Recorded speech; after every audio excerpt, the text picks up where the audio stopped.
So if the dopamine level is high, this favors more the direct pathway through the D1 receptors. If the dopamine level is low, this favors more the indirect pathway through the D2 receptors. And this explains why in Parkinson's disease,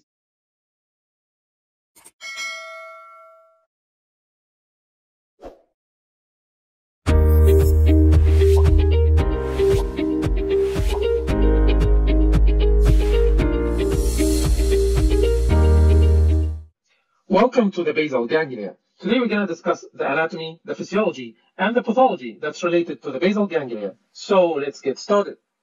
The basal ganglia are a group of nuclei that's located at the base of the forebrain. That's why it's called basal ganglia. And they are also located at the top of the midbrain. The basal ganglia is connected to so many areas in the brain, and this includes the cerebral cortex, the thalamus, the brainstem, and other brain areas. And because of all these connections, the basal ganglia has so many functions. And this includes control of voluntary movements, and this is the major function of the basal ganglia, but it also has many other functions like executive functions, habit learning, reward system, decision making, and others as well. The nuclei that makes the basal ganglia includes the striatum, and the striatum is composed of the caudate nucleus and the lentiform nucleus. Also the subthalamic nucleus, the substantia nigra, and the ventral pallidum. The lentiform nucleus, on the other hand, is made of the putamen and the globus pallidus, both internus and externus. And the reason why it's called lentiform, because it looks like a lens. So it's biconvex in shape, and it looks like a lens. That's why it's called lentiform nucleus. The striatum is made of two divisions, the dorsal striatum and the ventral striatum. The dorsal striatum is composed of the caudate nucleus and the putamen, and this is involved in the control of voluntary movements. The ventral striatum, on the other hand, is composed of the nucleus accumbens and the olfactory tubercle, and this is involved in the reward cognition. The ventral pallidum is the output of all the basal ganglia nuclei towards the thalamus, and it also has a role in reward and pleasure. This is the sagittal section of the brain that shows the nuclei of the basal ganglia. Any structure that's in red is part of the basal ganglia. Any structure in blue is a related structure, so it has functions that's related to the basal ganglia, but it's not really part of the basal ganglia. The caudate nucleus is the big nucleus over here, and together with the lentiform nucleus makes the striatum. So the caudate nucleus together with the lentiform nucleus, which is composed of the putamen and the globus pallidus, makes the striatum. The lentiform nucleus, as we discussed, is lens-shaped, so it's biconvex in shape, and that's why it's called lentiform. The subthalamic nucleus is called subthalamic because it's under the thalamus, and it's part also of the basal ganglia. The nucleus accumbens and the olfactory tubercle makes the ventral striatum that's more related to the reward system, is also part of the basal ganglia, and the ventral pallidum is the only structure or the only nucleus that's the output from the basal ganglia nuclei towards the thalamus. In the midbrain, there is a group of nuclei or an area called the substantia nigra. This is also part of the basal ganglia. The ventral tegmental area is located in the midbrain. It's a related structure, but it's not really considered part of the basal ganglia. This is also a coronal section of the brain that shows the nuclei of the basal ganglia. The caudate nucleus is located over here, and together with the putamen makes the striatum. The globus pallidus is underneath the putamen, and these together makes the lentiform nucleus. The subthalamic nucleus is underneath the thalamus, and the substantia nigra is located in the midbrain.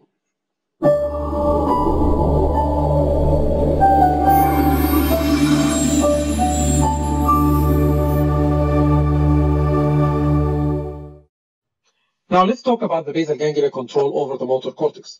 This is my very own draw. I've seen this topic in many different resources. Now I'm going to try to simplify it as much as possible. So first I'm going to talk about the major structures of this circuit. First we have the prefrontal cortex that projects into the motor cortex. And then the motor cortex projects through excitatory impulses to the striatum. The striatum, remember, always sends inhibitory impulses through GABA. We're going to see this later on. But remember now, the striatum is always sending inhibitory impulses. And then we have the substantia nigra, pars compacta, and pars reticulata. I consider the pars compacta as the common starting point for both direct and indirect pathways. So the C goes for common. So this is the common starting point for both direct and indirect pathways. And then we have the globus pallidus externus and globus pallidus internus. The globus pallidus externus always inhibits the subthalamic nucleus through GABA. So when it's active, it's inhibiting the subthalamic nucleus. The globus pallidus internus always sends inhibitory impulses to the thalamus. So we have two switch-offs of the thalamus, or we have two inhibitors of the thalamus. We have the globus pallidus internus, and we have the substantia nigra pars reticulata. So the I and the R goes for internus and reticulata. So we have two inhibitors, or two switch-offs of this entire circuit, because when the thalamus is switched off, no impulse goes into the motor cortex, and that means the entire circuit is switched off. So again, just remember that the globus pallidus internus and the substantia nigra pars reticulata are the two inhibitors, or the two switch-offs of this entire circuit. Now let's talk about the first phase, which is when the patient is at rest, more specifically during sleep. During sleep, only the inhibitors are working, which are the globus pallidus internus and the substantia nigra pars reticulata. So the I and the R are working, and they are inhibiting or switching off the thalamus. And by inhibiting or switching off the thalamus, no input is reaching the motor cortex. So the motor cortex as well will be silent, and everything else will be silent as well. So during sleep, nothing is working except the inhibitors, which are inhibiting the thalamus. And why I'm stressing on sleep? Because when the patient is awake, the thalamus still receives some input from proprioceptors, from visual stimuli, from auditory stimuli. So the thalamus is not really entirely shut down.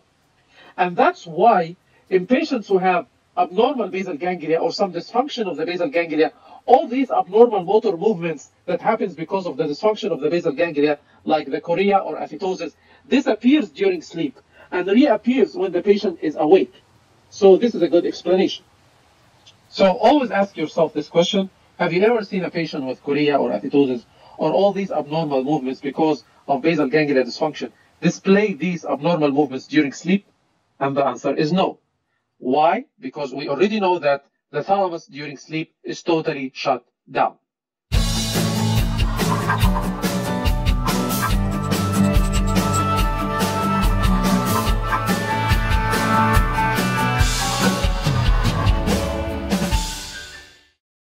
The second pathway is called the direct pathway. Stimulation of the direct pathway leads to action or movement. So dysfunction of this pathway leads to hypokinesia. Hypokinesia includes both difficulties in initiating the movement and also slowing down of the movement. The direct pathway starts with the planning of the voluntary movement. The planning of voluntary movement is the function of the prefrontal cortex. So the prefrontal cortex plans for a certain voluntary movement to happen, so it sends the impulse to the motor cortex, and then the motor cortex sends stimulatory or excitatory input to the striatum. And if you remember, we said the striatum always sends inhibitory impulses. So the striatum will send inhibitory impulses towards the inhibitors, which are the globus pallidus internus and the substantia nigra pars reticulata. So the inhibitors are inhibited. So that means disinhibition of the thalamus. So the thalamus now is active. When the thalamus is active, it sends excitatory impulses to the motor cortex, and that leads to initiation of the motor action that's now well planned and coordinated. At the same time, the prefrontal cortex sends excitatory impulses to the motor cortex. The common pathway we discussed earlier, or the substantia nigra pars compacta, sends stimulatory impulses to the striatum through D1 receptors, which are dopamine receptors. So at the same time, the prefrontal cortex is working on the motor cortex. The common starting point for both the direct and the indirect pathway stimulates the striatum through dopamine D1 receptors. Parkinson's disease is caused by the loss of the dopamine neurons that projects from the substantia nigra pars compacta to the striatum. So the striatum is now no longer receiving dopamine stimulation through D1 receptors from the substantia nigra pars compacta. That means the striatum now is no longer able to inhibit the inhibitors or the switch-offs. So that means these inhibitors are now regaining their function, and now they are inhibiting the thalamus. So when the thalamus is inhibited, no impulses are reaching the motor cortex. This leads to slowing down of movement and difficulties in initiating the movement, which is basically the hallmark of Parkinson's disease. So again, Parkinson's disease is because of the loss of the dopamine neurons that's projecting from the substantia nigra pars compacta to the striatum, and that leads to slowing down of movements and difficulties in initiating movement.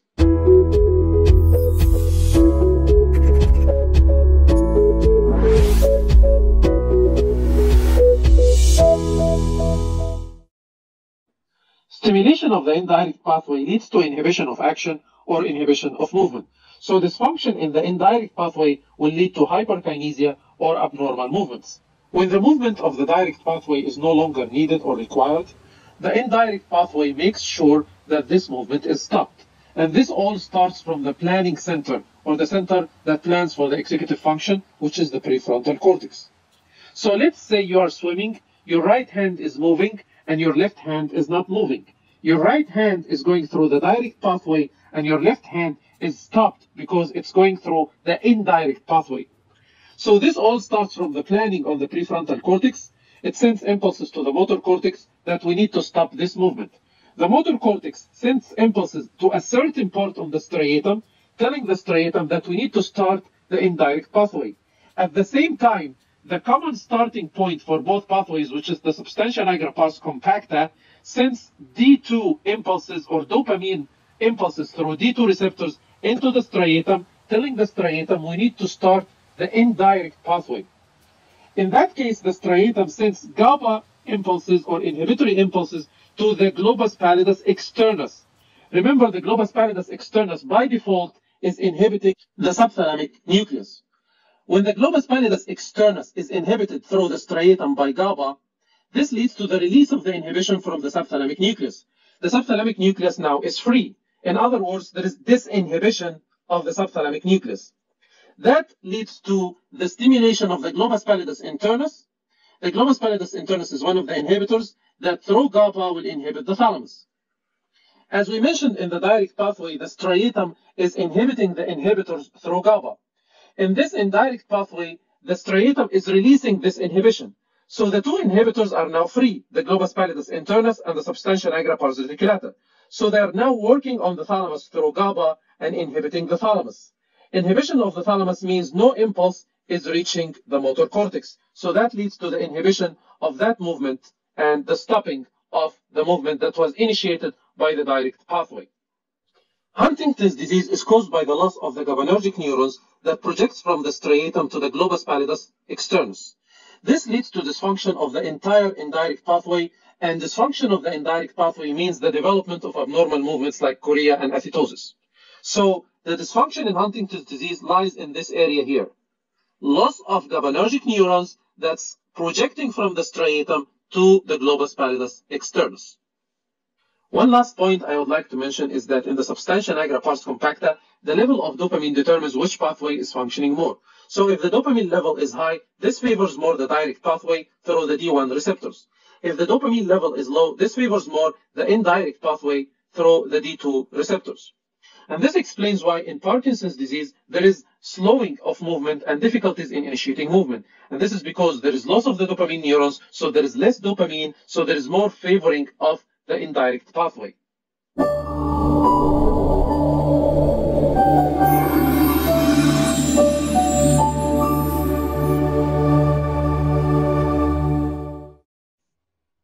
Now let's talk about some of the manifestations of basal ganglia disease. The first is called chorea, and chorea in Greek means dancing. So the chorea is a brief, irregular, involuntary, non-repetitive, non-rhythmic that appears to flow from one muscle to another. I've included a YouTube video about chorea in the description section. The diseases that can cause chorea include Huntington's disease, some prion diseases, Wilson's disease, Friedreich's ataxia, Rett syndrome, acid-enhanced chorea. All these diseases can cause some dysfunction of the basal ganglia. Some medications like dopamine agonists and antipsychotics can also cause chorea. And finally, some autoimmune diseases like systemic lupus and antiphospholipid syndrome, hyperthyroidism can also cause chorea. Next is athetosis, which is slow involuntary riding or twisting movement of the hands, fingers, toes, or feet. And you can also see the video about athetosis on the description below. Athetosis can be caused by damage to the striatum, but also can be caused by damage to the hippocampus or the thalamus. Chorea and athetosis commonly coexist together, and this is called choreoathetosis. Athetosis is generally caused by severe brain damage, like what happens with cerebral asphyxiation or neonatal asphyxia that happens at birth that leads to cerebral palsy. Neonatal jaundice Huntington's disease and thalamic strokes can also cause athetosis. Next is resting tremors, and these are involuntary, uncontrolled, twitching or oscillating movements of the hands when the muscles are relaxed. So this happens during rest. This is in contrast, for example, to the intention tremors, which is aggravated with activity. The resting tremors are alleviated in contrast with movements. So it's commonly described as pill rolling movements of the thumbs and index finger, and I've also included a video on the description section.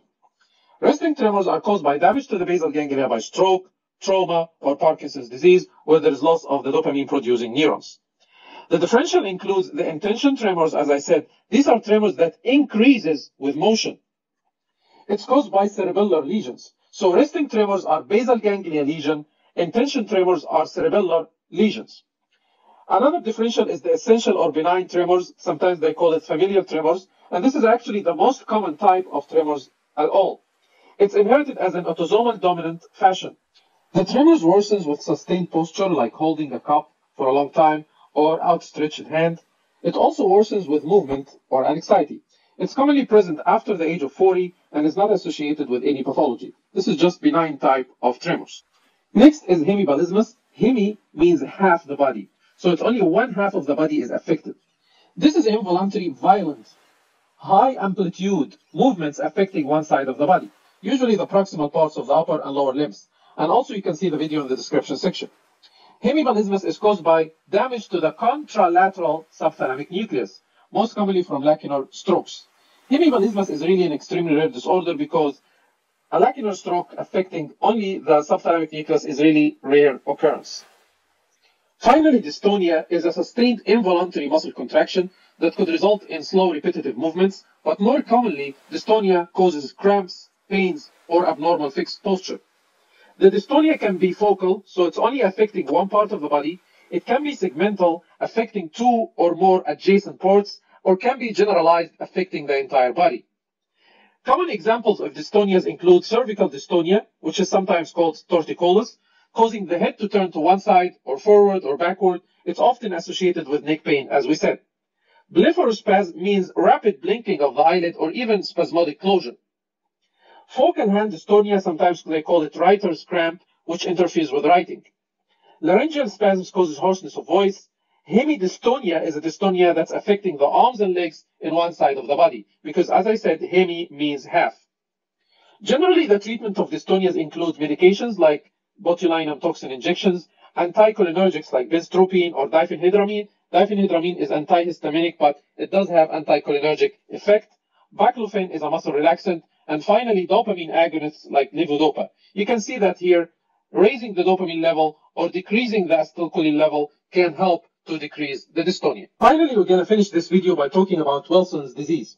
This is also called hepatolenticular degeneration because it affects the liver, causes degeneration of the liver. It also affects the lentiform nucleus. Do you remember the lentiform nucleus?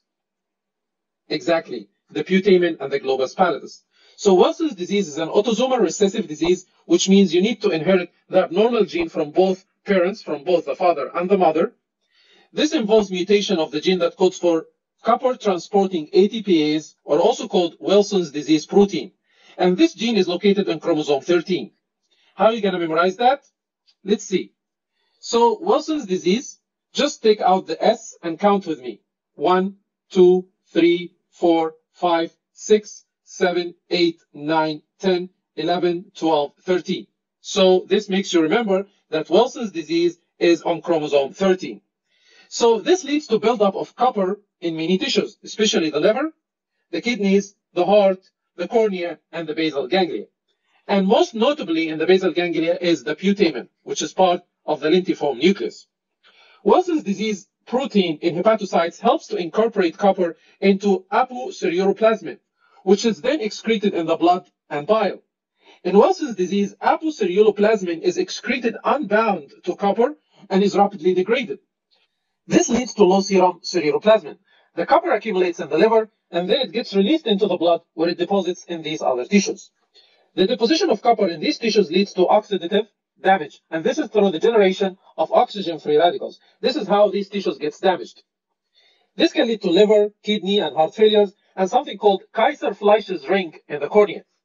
The brain damage can lead to neuropsychiatric manifestations like tremors, dystonia, dysarthria, personality changes, anxiety, depression, and psychosis.